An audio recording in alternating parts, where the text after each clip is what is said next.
Unajua wanaume wa ukweli, yani wa kweli kabisa duniani tupo wachache sana. Unajua?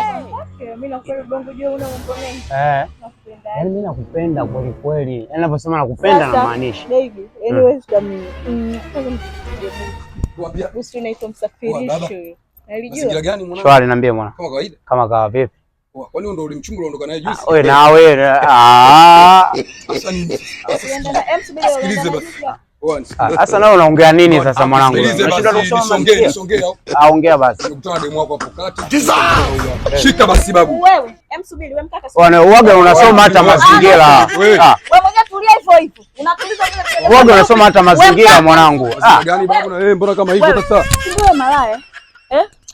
Mau njoo basi uamue kesi sasa. Mimi malaya ushaniona na mtu. Ukaamua tu uje kuniharibia. Wa nani? Wa nani? Wa nani? Baby, mimi sielewi chochote huo mkoba.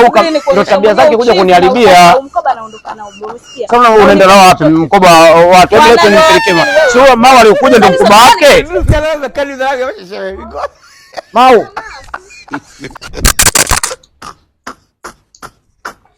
Oya baba. Oya. Boksi gani? Umezingua mwanangu. Unapokuwa unaona niko. Sikiliza basi. Oya, sikilize basi.